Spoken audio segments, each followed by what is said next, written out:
ठीक है भाई, तो आपको मैंने लास्ट क्लास में बताया था कि shape of simple polyatomic molecules दो कॉन्सेप्ट से एक्सप्लेन होती है। एक कॉन्सेप्ट है हाइब्रिडाइजेशन और दूसरा valence shell electron pair repulsion theory. बेटा ये दोनों थ्योरीज, ये दोनों कॉन्सेप्ट्स हम पहले ही पढ़ चुके हैं और अब हम इन दोनों कॉन्सेप्ट से shape of simple polyatomic molecules पढ़ना शुरू करेंगे। ठीक है भाई, आपको मैंने बताया पॉली एटॉमिक मॉलिक्यूल्स किसे कहा जाता है? वो मॉलिक्यूल्स जिसमें दो से ज्यादा एटम्स हो। अब इसमें सिंपल होते हैं और कॉम्प्लेक्स होते हैं। कॉम्प्लेक्सेस वही हैं जो हमने पढ़े थे, आपको याद होगा चैप्टर 5 सेकेंड ईयर में, ट्रांजिशन मेटल कॉम्प्लेक्सेस। तो सिंपल पॉलीएटॉमिक मॉलिक्यूल्स की बात हम करेंगे, कॉम्प्लेक्स की बात नहीं करेंगे। ठीक है भाई, सबसे पहले क्या आएगा? Tetrahedral molecules. और बेटा टेट्राहेड्रल मॉलिक्यूल्स में सबसे पहला जो हमें स्टडी करना है वो है मीथेन। ठीक है भाई, अब देखो हर मॉलिक्यूल में हम पहले पढ़ेंगे उसका हाइब्रिड ऑर्बिटल मॉडल जो अकॉर्डिंग टू हाइब्रिडाइजेशन होगा, और फिर पढ़ेंगे उसका इलेक्ट्रॉन पेयर रिपल्जन मॉडल जो according two electron pair repulsion theory होगा। तो पहले हम हाइब्रिडाइजेशन, हाइब्रिड ऑर्बिटल मॉडल की बात करते हैं। देखो क्या लिखा है कि मीथेन का मॉलिक्यूलर फॉर्मूला होता है CH4। ठीक है, हमेशा आपको याद होना चाहिए कि हाइब्रिडाइजेशन से शेप ऑफ मॉलिक्यूल कैसे प्रेडिक्ट करते हैं। आपको कल लास्ट क्लास में बताया था कि भाई शेप डिपेंड करता है हाइब्रिड ऑर्बिटल्स की तादाद पे, और हाइब्रिड ऑर्बिटल्स की तादाद किस चीज पर डिपेंड करती है बेटा? टाइप ऑफ हाइब्रिडाइजेशन पे। अगर sp3 हाइब्रिडाइजेशन है तो 4 हाइब्रिड ऑर्बिटल्स होते हैं, कितने एंगल से अरेंज होते हैं? 109.5 डिग्रीज, और क्या शेप बनाते हैं? Linear, sorry tetrahedral. इसी तरह अगर sp2 हाइब्रिडाइजेशन होती है तो 3 हाइब्रिड ऑर्बिटल्स बनते हैं, 120 डिग्रीज के एंगल से अरेंज होते हैं, क्या शेप बनती है? Planar triangle. और अगर sp हाइब्रिडाइजेशन होती है तो 180 डिग्रीज के एंगल से अरेंज होते हैं, क्या शेप बनती है बेटा? लीनियर। तो देखो मीथेन का मॉलिक्यूलर फॉर्मूला क्या है? CH4। और ये क्या शो कर रहा है कि एक कार्बन 4 हाइड्रोजन एटम्स से बॉन्डेड है। बेटा याद रखिएगा, कार्बन जब भी 4 सिंगल बॉन्ड्स बनाकर 4 एटम्स से बॉन्डेड होगा, ठीक है भाई, कार्बन जब भी 4 सिंगल बॉन्ड्स बनाकर 4 एटम्स से बॉन्डेड होगा तो उसमें sp3 हाइब्रिडाइजेशन होगी। कार्बन जब भी एक डबल और 2 सिंगल बॉन्ड्स बनाकर 3 एटम से बॉन्डेड होगा तो उसमें sp2 हाइब्रिडाइजेशन होगी। और जब भी एक ट्रिपल और एक सिंगल बॉन्ड बनाकर 2 एटम से बॉन्डेड होगा तो उसमें sp हाइब्रिडाइजेशन होगी, रिमेंबर। तो मीथेन में कार्बन 4 सिंगल बॉन्ड्स बनाकर 4 हाइड्रोजन एटम्स से बॉन्डेड है। ठीक है बेटा, तो कौन सी हाइब्रिडाइजेशन है इसमें? sp3। अब sp3 को कैसे शो करते हैं बेटा? एक कार्बन की इलेक्ट्रॉनिक कॉन्फ़िगरेशन ग्राउंड स्टेट में 1s2 2s2 2px1 2py1, 6 हो गए, 2pz खाली। जब कार्बन ग्राउंड से एक्साइटेड स्टेट में आता है यानी रिएक्ट करने लगता है तो 2s का एक इलेक्ट्रॉन जंप करके कहाँ चला जाता है बेटा? 2pz में, और कॉन्फ़िगरेशन क्या हो जाती है? 1s2 2s1 2px1 2py1 2pz1।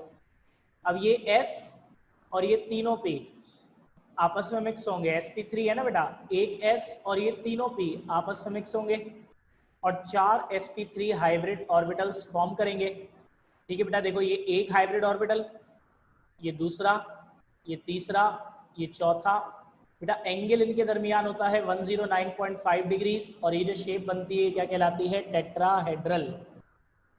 ठीक है, टोटल बॉन्ड्स 4 हैं। आखिरी बात होती है बॉन्ड डिटेल्स। बेटा मीथेन मॉलिक्यूल में 4 बॉन्ड्स हैं, कार्बन का इस हाइड्रोजन के साथ, इस दूसरे के साथ, इस तीसरे के साथ, इस चौथे के साथ। टोटल बॉन्ड्स ना हमेशा इस वाले स्ट्रक्चर से देखा करो। कितने टोटल बॉन्ड्स? 1 2 3 4। ठीक है भाई, टोटल बॉन्ड्स कितने हैं? 4। और बने कैसे हैं? ये कार्बन एटम का sp3 हाइब्रिड ऑर्बिटल ओवरलैप कर रहा है हाइड्रोजन के s ऑर्बिटल से। यहां भी कार्बन का sp3 हाइब्रिड ऑर्बिटल ओवरलैप कर रहा है हाइड्रोजन के s ऑर्बिटल से। यहां भी बेटा कार्बन का sp3 हाइड्रोजन का s, यहां भी कार्बन का sp3 हाइड्रोजन का s। तो देखो क्या लिखा है? 4 सिग्मा बॉन्ड्स जो कि कैसे बने हैं? sp3s overlap between carbon hydrogen. इसके बाद बेटा electron pair repulsion model. Electron pair repulsion model को स्टडी करने का तरीका ये होता है कि आप मॉलिक्यूल का डॉट क्रॉस स्ट्रक्चर या लुईस स्ट्रक्चर बनाते हो। ठीक है बेटे, आप क्या बनाते हो? मॉलिक्यूल का dot cross structure, also called Lewis structure. और ये देखते हो कि सेंट्रल एटम के सराउंडिंग में कितने इलेक्ट्रॉन पेयर्स हैं। बेटा याद करो, valence shell electron pair repulsion theory में हमने क्या पढ़ा था कि सेंट्रल एटम के गिर्द एक्टिव इलेक्ट्रॉन पेयर्स अगर 2 हैं तो एंगल होगा 180 डिग्रीज, शेप होगी लीनियर। अगर 3 है तो एंगल होगा 120 डिग्रीज, शेप होगी ट्राइगोनल। और अगर 4 हैं तो 3 केसेस बताए थे मैंने, चारों बॉन्ड पेयर या 1 लोन और 3 बॉन्ड या 2 लोन और 2 बॉन्ड। ठीक है बेटा, वो पीछे से देखो, ये जरूरी है, वो थ्योरी उसी के कॉन्सेप्ट से आपको ये समझना है। अब ये देखो बेटा, ये सेंट्रल एटम है कार्बन, इसके सराउंडिंग में 4 इलेक्ट्रॉन पेयर्स हैं। ठीक है, और चारों के चारों बॉन्ड पेयर हैं। एक इलेक्ट्रॉन कार्बन का है, एक हाइड्रोजन का, शेयर्ड पेयर। यहाँ भी एक कार्बन का, एक हाइड्रोजन का, शेयर्ड पेयर। यहाँ भी एक कार्बन, एक हाइड्रोजन, शेयर्ड पेयर। यहाँ भी ऐसे ही। बेटा आप एक काम करना, आप खुद से बनाओ ये स्ट्रक्चर और डॉट क्रॉस से शो करो। कार्बन के 4 इलेक्ट्रॉन डॉट से शो करो और हाइड्रोजन के क्रॉस से शो करो। ठीक है, तो यहाँ पे कौन सा केस अप्लाई होगा? सेंट्रल एटम कार्बन के 4 एक्टिव इलेक्ट्रॉन पेयर्स हैं। तो जरा हम ऊपर जाके आपको दिखाते हैं। ये देखो, if 4 active electron pairs are present around central atom, अगर 4 active electron pair central atom के सराउंडिंग में है तो 3 पॉसिबिलिटीज हो सकती हैं। All 4 are bond pairs, 1 lone pair and 3 bond pairs, 2 lone pairs and 2 bond pairs. तो यहाँ पे ऑल 4 बॉन्ड पेयर्स है। तो बॉन्ड एंगल क्या होगा बेटा? 109.5 डिग्रीज और शेप क्या होगी? Regular tetrahedral.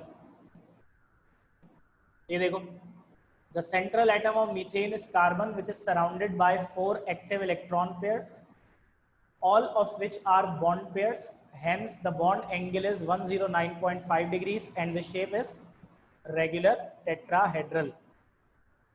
बेटा समझ में आया किस तरह से स्टडी करनी है शेप ऑफ मॉलिक्यूल्स? जल्दी से बताइएगा। ये पहला हमने पढ़ा है एक रिप्रेजेंटेटिव केस की तरह, इसके बाद हम सारे इसी तरह स्टडी करेंगे। तो मुझे ये बता दो, ये सबको अच्छे से समझ में आ गया कि कैसे हमने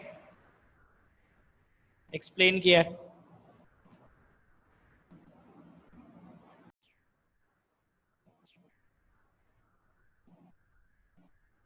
अच्छा भाई, इसके बाद है इथेन। टेट्राहेड्रल मॉलिक्यूल्स में दूसरा जो हमें पढ़ना है वो है इथेन।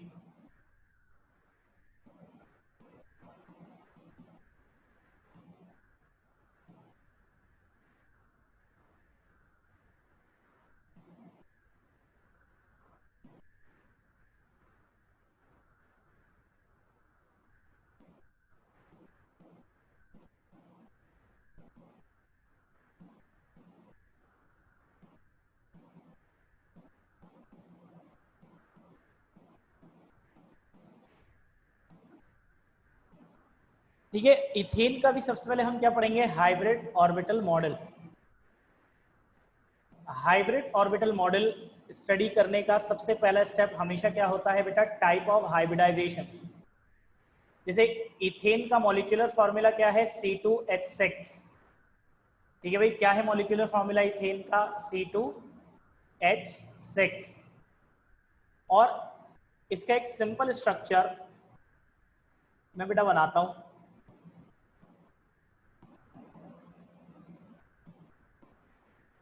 ये देखें,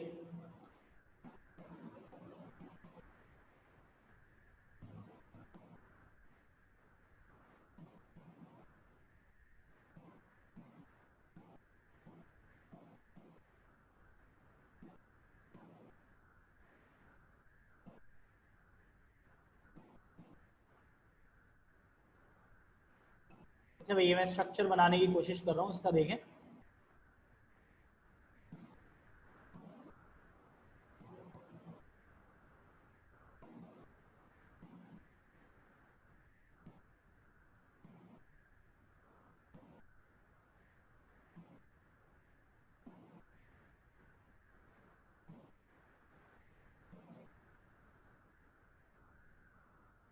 ठीक है भाई, यहाँ पे भी चारों जगह क्या लग जाएगा, हाइड्रोजन।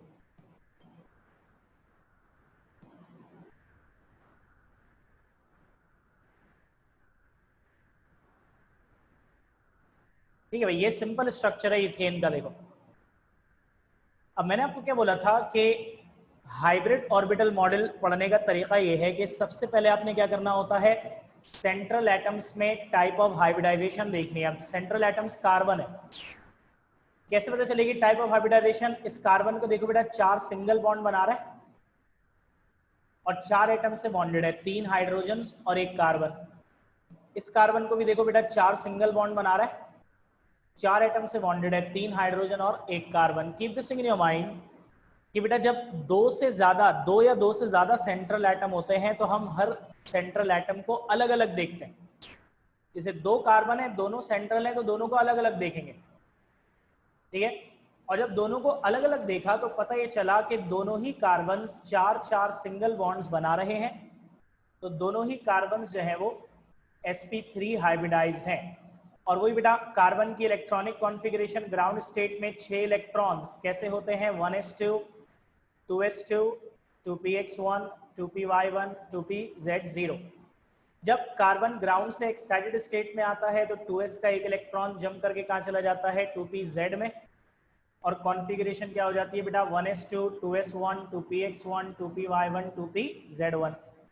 sp3 है तो एक s और ये तीनों p, टोटल 4 मिक्स होंगे, 4 sp3 हाइब्रिड ऑर्बिटल्स फॉर्म होंगे।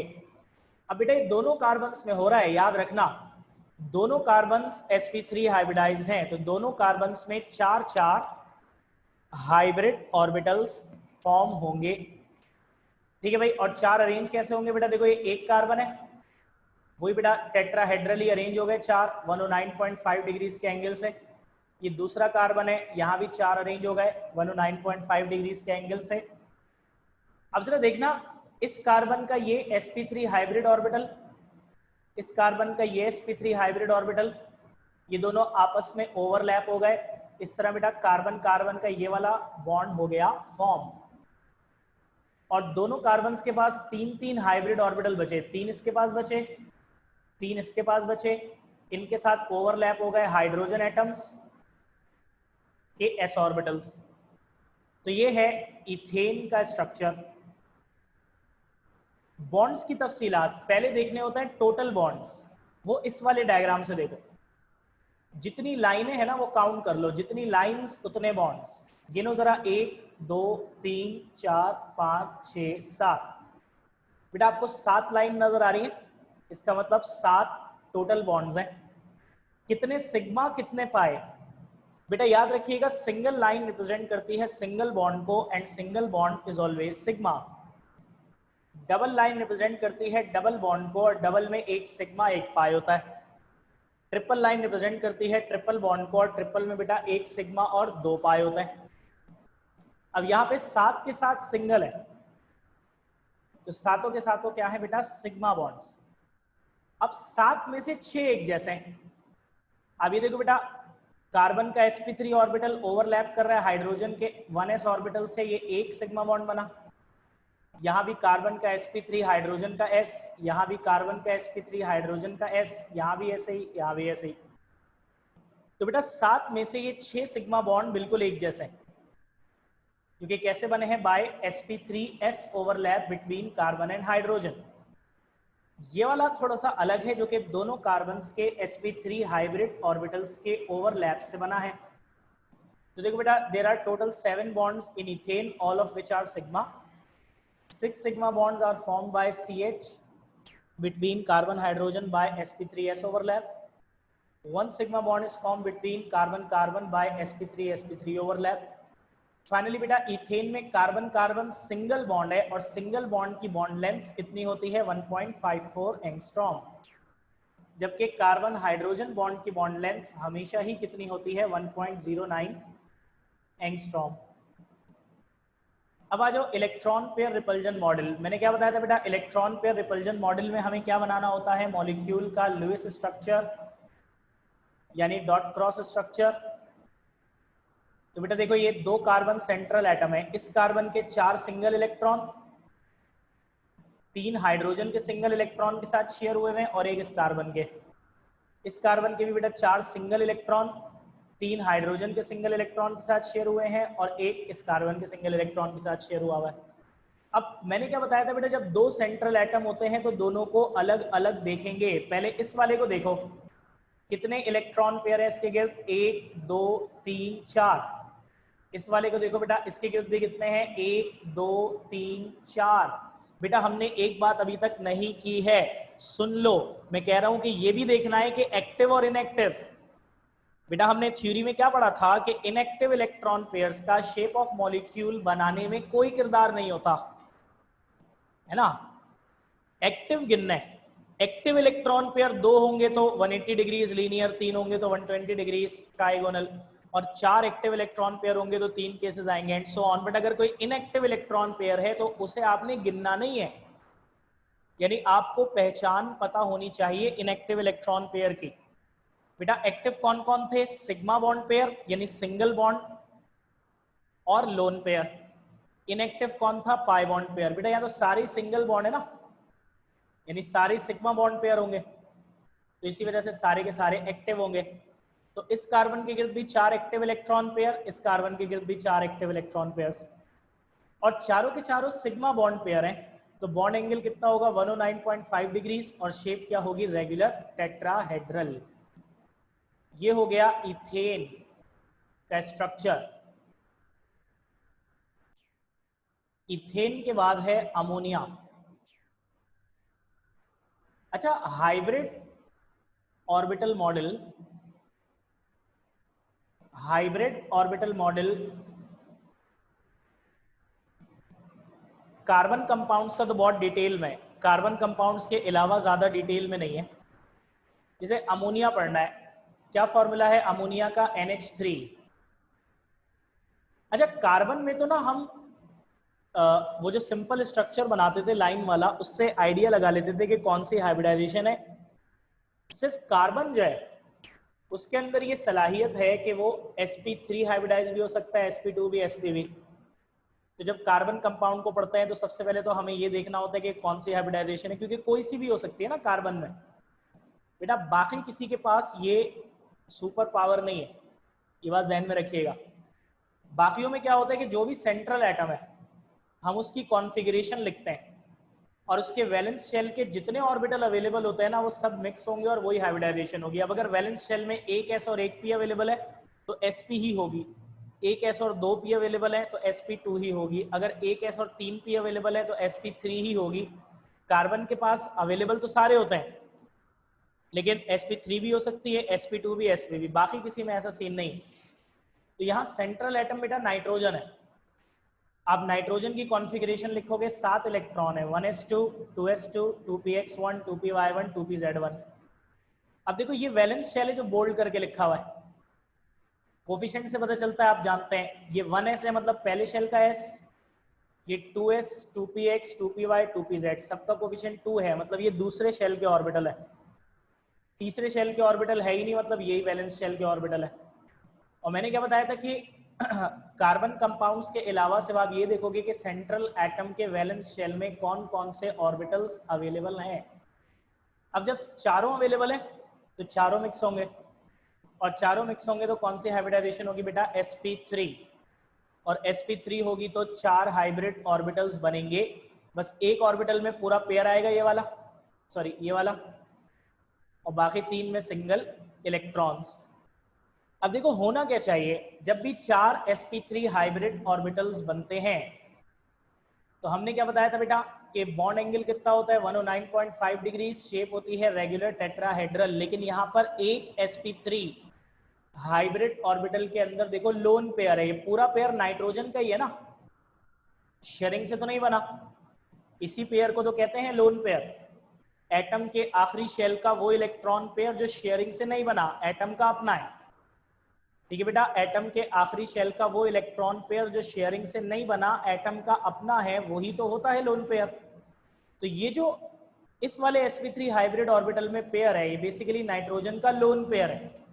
और आपको पता है बेटा लोन पेयर एक्टिव होता है और लोन पेयर की रिपल्जन भी बॉन्ड पेयर से ज्यादा होती है, और इसकी रिपल्जन की वजह से क्या होता है कि बेटा 2.5 डिग्रीज एंगल बॉन्ड पेयर्स के बीच में कम हो जाता है, यानी कि ये ज्यादा रिपेल करेगा ना, तो बॉन्ड पेयर्स इससे दूर हो जाएंगे, आपस में करीब होंगे।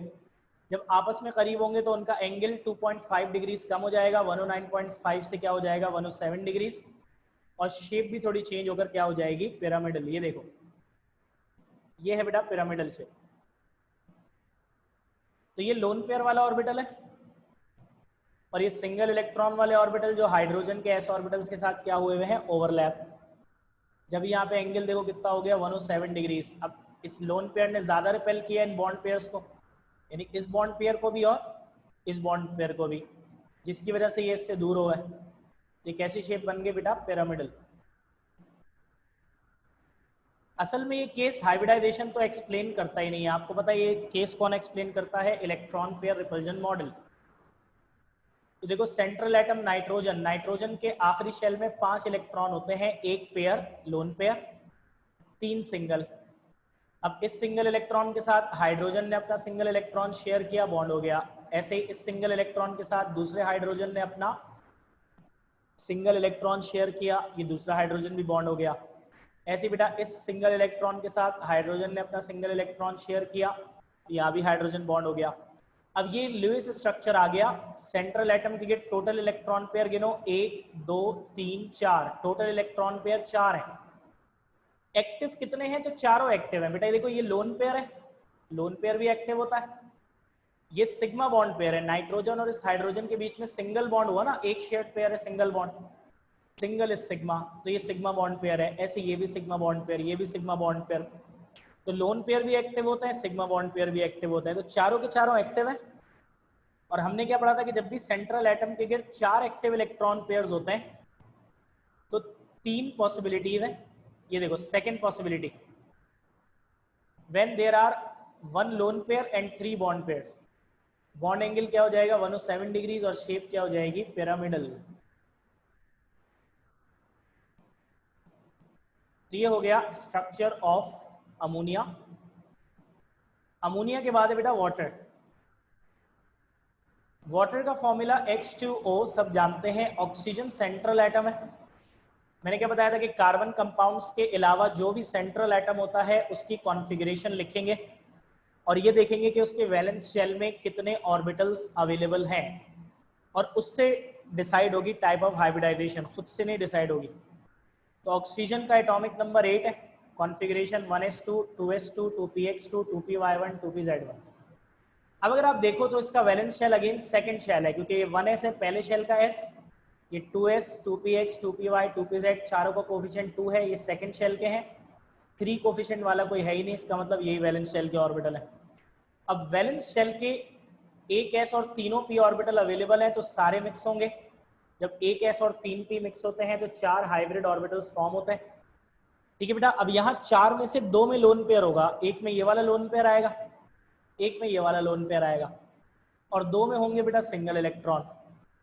अब जब 2 लोन पेयर आ गए तो मैंने आपको क्या बताया था कि लोन पेयर वाले ऑर्बिटल तो एक दूसरे को बहुत ज्यादा ही रिपेल करेंगे, वो और दूर होंगे तो बॉन्ड पेयर्स को और करीब आना पड़ेगा। तो एक लोन पेयर से 2.5 डिग्रीज एंगल कम हुआ था 109.5 से 107, 2 लोन पेयर से 5 डिग्रीज एंगल कम होगा 109.5 से 104.5 डिग्रीज, और शेप क्या हो जाएगी एंगुलर या बेंट। तो बेटा ये ऑक्सीजन एटम है, ये इसका एक हाइब्रिड ऑर्बिटल लोन पेयर वाला पहला, यानी कि ये दूसरा हाइब्रिड ऑर्बिटल लोन पेयर वाला यानी कि ये। ठीक है बेटा, ये तीसरा और चौथा सिंगल वाले जिनके साथ हाइड्रोजन एटम्स ने अपना s ऑर्बिटल ओवरलैप किया हुआ है, एंड दैट्स हाउ ये क्या हो गया फॉर्म। ऐसे ही इलेक्ट्रॉन पेयर रिपल्जन मॉडल। देखो वाटर का सेंट्रल एटम ऑक्सीजन, आपको बताया था ऑक्सीजन के पास 6 इलेक्ट्रॉन है वैलेंस शेल में, 2 लोन पेयर है। देखो बेटा एक क्रॉस से शो किया हुआ है, 2 सिंगल इलेक्ट्रॉन है। ठीक है, अब ऑक्सीजन के इस सिंगल इलेक्ट्रॉन के साथ इस हाइड्रोजन ने अपना सिंगल इलेक्ट्रॉन शेयर किया हुआ है, तो ये hydrogen single bond sigma bond के जरिए इस ऑक्सीजन से बॉन्ड हो गया। ऐसी बेटा दूसरा हाइड्रोजन भी सिंगल बॉन्ड सिग्मा बॉन्ड के जरिए बॉन्ड हो गया। अब इलेक्ट्रॉन पेयर रिपल्जन मॉडल कैसे स्टडी करते हैं? सेंट्रल एटम के सराउंडिंग में देखते हैं टोटल इलेक्ट्रॉन पेयर्स कितने हैं, तो 4 हैं। एक्टिव कितने हैं? तो चारों एक्टिव है बेटा। ये लोन पेयर है, ये लोन पेयर है, ये सिग्मा बॉन्ड पेयर है, ये सिग्मा बॉन्ड पेयर है, चारों एक्टिव है। जब 4 एक्टिव होते हैं तो हम क्या देखते हैं कि चारों बॉन्ड पेयर हैं या एक लोन या 2 लोन। तो यहाँ पे 2 लोन 2 बॉन्ड है, बॉन्ड एंगल क्या हो जाएगा 104.5 डिग्रीज और शेप एंगुलर या बेंट। बेटा यहाँ पे टेट्राहेड्रल मॉलिक्यूल्स मुकम्मल हो जाते हैं। इसके बाद आएंगे ट्राइगोनल और ट्राइगोनल के बाद आएंगे आपके लीनियर। बेटा क्लियर है यहाँ तक की बात? जल्दी से बताइएगा सारे के सारे। बेटा इस वीडियो को हम यहीं पे एंड करेंगे और फौरन बेटा मैं 1 मिनट बाद दूसरी मीटिंग स्टार्ट करूंगा और आप उसी लिंक से ज्वाइन करेंगे हमेशा की तरह।